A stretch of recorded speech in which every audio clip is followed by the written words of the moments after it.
A gun expert is asking academics to put their money where their mouths are and bet $1,000 on Brazil as a case study that stricter gun laws won't mean less crime.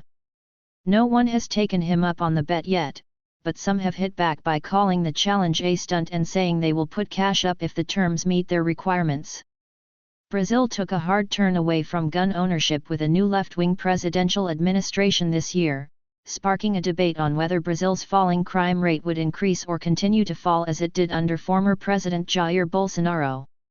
President Luiz Inácio Lula da Silva was sworn into office in January, and his first order of business was working to reverse the previous administration's pro-gun policies, including a decree that ordered citizens to register their firearms with the federal police, limiting the maximum number of guns a person can own from 6 to 3, and suspending new firearm registrations. The policies stand in stark contrast to those of Bolsonaro's administration. Gun ownership increased six-fold in Brazil under Bolsonaro's tenure, which lasted from January 2019 to December 2022, as the then president issued more than a dozen decrees that loosened laws around citizens' access to guns. In 2019, Brazil's homicide rate fell by 19% compared to 2018 at 41,635 killings, the lowest murder rate in more than a decade. By 2022, the number of homicides fell to 40,824 in the country.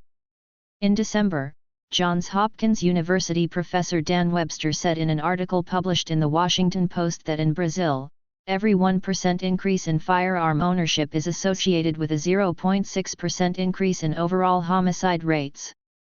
John Lott, an economist and academic who leads the Crime Prevention Research Center, CPRC, which for years has researched and argued that an increase in firearm ownership does not mean higher crime rates, read Webster's December comment and said it partially motivated him to embark on a betting challenge with fellow gun and crime researchers. How could somebody with a straight face go and tell the Washington Post this is what he believes the relationship is? Lott told Fox News Digital. Nobody calls him on it. It was kind of what I finally saw his statement in the Washington Post, that's what kind of got me to go and offer people the bets. Lott said he reached out to 12 academics in the U.S. earlier this year with a proposal, a $1,000 bet on whether the homicide rate would increase in Brazil under Lula and his administration's gun ownership crackdown. Here is what I offer you. Let's bet $1,000 and make it simple on whether the homicide rate in Brazil will go up or down during the first 2 years of Lula's presidency. If the homicide rate goes down from what it was in 2022, I will pay you $1,000. If it goes up, you will pay me $1,000. Lott wrote in his emails to fellow academics, which were provided to Fox News Digital. If you prefer, we can designate charities that we want the money to go to. Given the importance you put on gun control and the large percentage change in gun ownership that Lula is imposing, you should expect a substantial drop in homicides, but, as I say, let's keep it simple on whether the homicide rate goes up or down. Lott published an op-ed about the bet on the Federalist last week, noting that 7 of the 12 academics didn't respond to his offer while the other 5 did not take him up on the bet.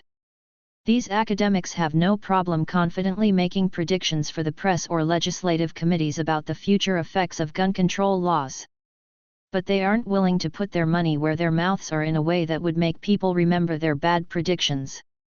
Maybe that's because they already know the crime-fighting benefits of private gun ownership, Lott wrote in the op-ed.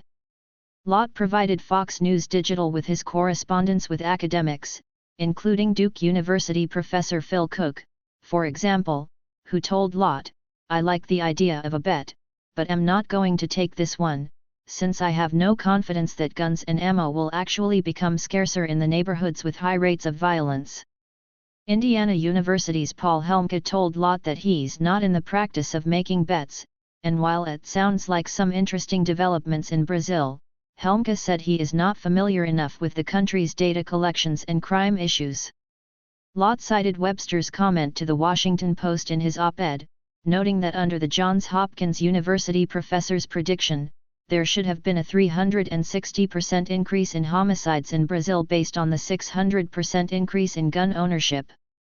If that were true, an over 600% increase in gun ownership should have resulted in a more than 360% increase in homicides, not a 34% drop. Instead, the researchers attributed the drop to a slight decline in the 12 to 29 age group's population share and a decade of investment in policing in some parts of the country, even though murders fell in all but one of the country's 26 states, Lott wrote. The CPRC chief added that before Bolsonaro took office in 2018, the homicide rate stood at 27.8 per 100,000 people, 5.5 times higher than the U.S. rate before falling to 18.5 in 2021, a rate the country had not seen since the early 1990s. A handful of the 12 academics responded to Fox News Digital's inquiries on the bet, including Stanford University's John Donahue, who said he rebutted Lott with previous crime data from Texas in the 1990s. I asked him why, when Texas prohibited gun carrying for protection, Houston and NYC had the same murder rate in the early 1990s, but when Texas changed to be very permissive towards guns, Houston now has a murder rate 3 times as high as NYC. John was unwilling to concede that the pro-gun shift had hurt Texas, saying that other factors explain why it has done so poorly relative to New York, Donahue told Fox News Digital. But the same would be true for Brazil. Many factors will influence crime in this relatively poor country that is going through a politically and economically turbulent time, he added. Other academics characterized the bet as silly and a stunt and noted they seldom place bets, especially on the future rates of violence or gun violence. I, for one, do not make predictions about the future rates of violence or gun violence. In the course of my lifetime, I've seen huge swings in violence rates in the United States, driven by changes in culture, demography, civil unrest, and law enforcement, Cook said, pointing to how recent history has shown that homicide rates have exploded or halved in ways that were not foreseeable and could not be attributable to gun ownership. Predicting the gun violence rate 5 years from now in the US or Brazil or anywhere else is a fool's errand, he added.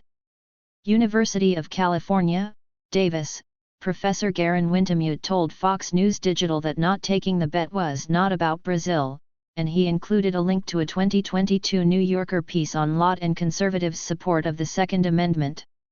UCLA professor Adam Winkler said he was willing to take the bet, a wager he called foolish but sought different terms, and that murder rates are caused by a handful of variables beyond just firearms. Lott argued that one of the reasons researchers should study Brazil is due to the country's huge changes to its laws, from a 600% plus increase in gun ownership to a ban on gun and ammunition sales and forcing people to give up guns that they have already. The idea of a bet is to see what happens before and after a change in gun control laws. The UK had much lower murder rates than the US before they had any gun control laws, and their murder rate has actually gone up relative to the US after they adopted gun control laws, such as the 1997 handgun ban, Lott told Fox News Digital. Harvard University's David Hemingway told Fox News Digital that Lott's proposal was a silly stunt and that homicides in Brazil are affected by scores of factors, such as the economy, truces among criminal organizations, gun smuggling rates and police effectiveness in enforcing the gun laws. Hemingway said he would take Lott up on a bet if he gets to choose the parameters. I know little about Brazil, but for the US, there are scores of gun-related bets I would be delighted to make with Lott if I get to choose the few gun-strong gun laws position, e.g., which country will have a lower homicide rate next year, the US, lots of guns, weak gun laws, or the UK, few guns, strong gun laws.